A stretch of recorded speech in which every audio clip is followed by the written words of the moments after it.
4 जुलाई को पटना के मशहूर बिजनेसमैन गोपाल खेमका की हुई हत्या का पटना पुलिस ने खुलासा कर दिया है। गोपाल खेमका की हत्या के जो प्राथमिक कारण सामने आए हैं उसमें जमीन और बांकीपुर क्लब के विवाद की बातें सामने आ रही हैं। बिहार के डीजीपी विनय कुमार ने कहा कि अभी जमीन विवाद हत्या का प्रमुख कारण है, लेकिन हत्या किस खास जमीन के कारण हुई है इसका पता अभी नहीं लग पाया है। इस हत्याकांड के तार साल 2018 में गोपाल खेमका के बेटे गुंजन खेमका की हाजीपुर में हुई हत्या से भी जुड़े हो सकते हैं। पुलिस इस बिंदु पर भी जांच कर रही है। गौरतलब है कि बिहार पुलिस ने खेमका हत्याकांड में अब तक 3 अपराधियों को गिरफ्तार किया है। इसमें हत्या की सुपारी देने वाले व्यवसायी अशोक साव और गोली मारने वाले शूटर उमेश यादव को कोर्ट में पेश करके जेल भेज दिया गया है, जबकि तीसरा आरोपी और हथियारों का सप्लायर विकास उर्फ राजा पुलिस एनकाउंटर में मारा गया। मंगलवार को पटना में पुलिस हेडक्वार्टर में डीजीपी विनय कुमार, एसटीएफ के अपर पुलिस महानिदेशक कुंदन कृष्णन, पटना के आईजी जितेंद्र राणा और एसएसपी कार्तिकेय शर्मा ने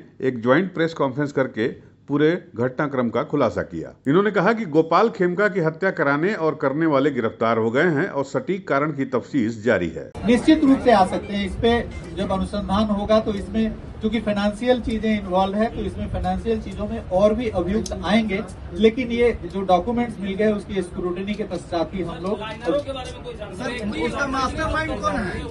जो अशोक साव के द्वारा इनकी जो दिनचर्या थी खेमका जी की, ये इनको बताई गई थी और एक डेली का रूटीन था इनका 8 बजे के आसपास क्लब जाना और 11 साढ़े 11 में निकलते थे, अपने दोस्त को बाकरगंज मोड़ पे छोड़ते थे और वहां से घर आते थे। और घर जब आते थे तो ये खुद ही ड्राइव करके आते थे। ये रोज का था।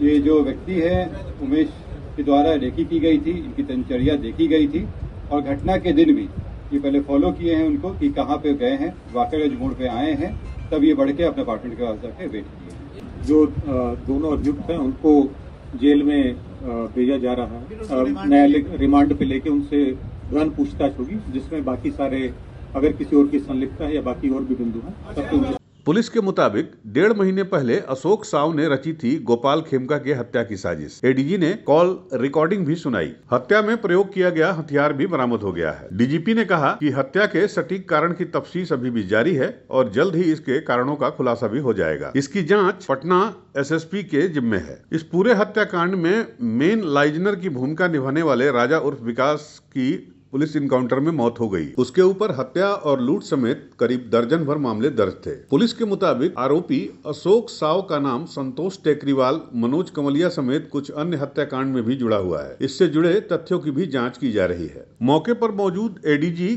कुंदन कृष्णन ने बताया कि दोनों आरोपियों उमेश यादव और अशोक साहू के घर छापेमारी के दौरान पैसे, गोली, जमीन के दर्जनों कागजात और अन्य संवेदनशील दस्तावेज बरामद हुए हैं, जिनकी जांच चल रही है। जमीन को लेकर गोपाल खेमका और अशोक साव के बीच जमीन के प्लॉट को लेकर फोन पर जमकर बकझक भी हुई थी, जिसका ऑडियो रिकॉर्ड अशोक साव के फोन से मिला है, जिसे इस प्रेस कॉन्फ्रेंस के दौरान मीडिया को सुनाया भी।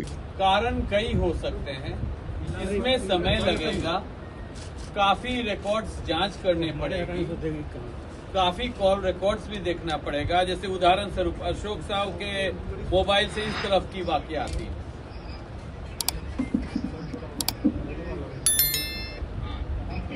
के लिए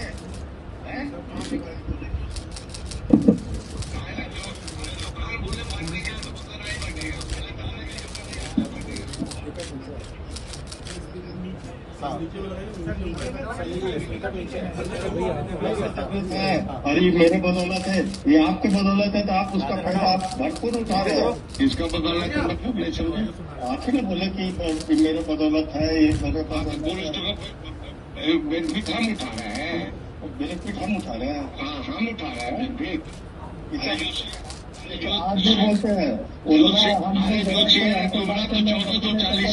सुनो बता देते हैं, उन्होंने हम बता रहे हैं आपको बात हमसे नहीं, हम कोई चीज क्या फालतू कर रहे हैं, पहले ये बताओ ना हमको, तुम क्या फालतू कर रहे हैं, तुमसे बात बताओ तो।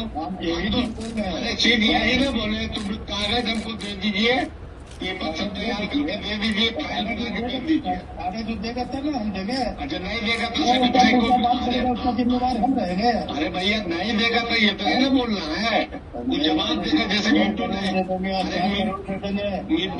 रहा है क्या चीज क्या बोले आप आनंदपुर में कि संजय को 1.5 करोड़ देंगे?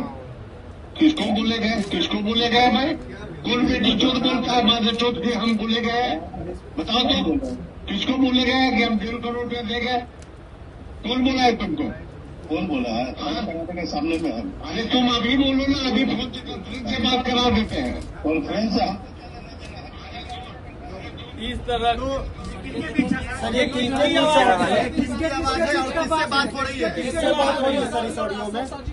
ये अशोक साव का वार्ता चल रहा है किसी से, उनका भी नाम संदर्भ, ऐसे कितने फाइल्स हैं, परंतु अभी हम लोग तो बरामद किए हैं अशोक साव के घर से जो मोबाइल वो उसकी जांच। हमको खेमका साहब की भी मोबाइल, कई फोन थी, लैपटॉप, क्या डीलिंग्स थी कि किस पर्टिकुलर प्लॉट या फाइनेंशियल ट्रांजैक्शन को लेके विवाद है। दोनों बड़े व्यवसायी हैं। अशोक साहू जी को पहले भी क्वेश्चनिंग हुई है, कमालिया हत्याकांड में भी पुलिस इनको पूछताछ किया। संतोष टेबरीवाल वाला भी मर्डर केस में इनकी नाम उछली थी। बिहार शरीफ में भी केस में ये जेल गए थे। एडीजी कृष्णन ने बताया कि उमेश यादव के घर छापेमारी में 3,65,000 रुपए मिले, जो उसे अशोक साहू ने गोपाल खेमका की हत्या के सुपारी के तौर पर दी थी। पूरा मामला 4 लाख रुपए में तय हुआ था, जिसमें 50,000 रुपए एडवांस और बाकी की रकम अगले दिन 5 जुलाई को पटना सिटी के माल सलामी थाना इलाके में सुबह 8 बजे जेपी गंगा पथ पर पेमेंट के तौर पर की गई। इसके अलावा उमेश यादव के ठिकाने से 59 कारतूस, मोबाइल समेत कई अन्य दस्तावेज बरामद हुए। उधर दूसरे आरोपी और व्यवसायी अशोक साव के घर से छापेमारी के दौरान जमीन के दर्जनों दस्तावेज, 6,50,000 रुपए कैश समेत अन्य चीजें बरामद हुई। इस मौके पर पटना आईजी जितेंद्र राणा ने बताया कि बांकीपुर क्लब के जिसके गोपाल खेमका मेंबर थे, उस क्लब में सीसीटीवी फुटेज में कोई रिकॉर्डिंग नहीं होती और ये बात चिंताजनक है। इस मामले की भी जांच की जा रही है और इस मामले में कुछ अन्य लोग भी रडार पर हैं जिनकी जांच चल रही है। हालांकि बिहार पुलिस ने इस केस का खुलासा करने का दावा कर दिया है, लेकिन अभी भी कई सवाल अनसुलझे हुए हैं। पहला सवाल, क्या गोपाल खेमका की हत्या का कनेक्शन 2018 में उनके बेटे गुंजन खेमका के मर्डर से है? दोनों ही मामलों में सुपारी किलिंग और शूटर की गिरफ्तारी के बाद भी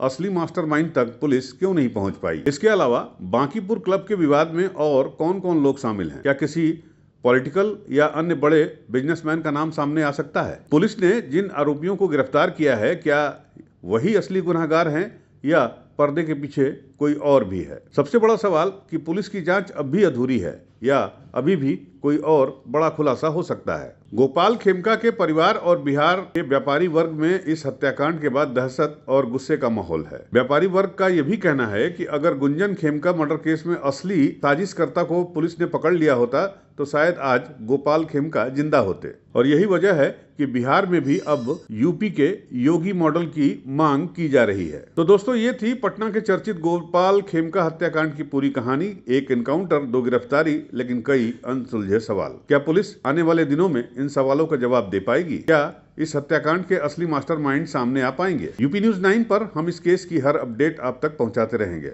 अगर आपको ये वीडियो पसंद आया हो तो लाइक करें, शेयर करें और हमारे चैनल को सब्सक्राइब करना ना भूलें। यूपी न्यूज 9 के लिए पटना से ब्यूरो रिपोर्ट।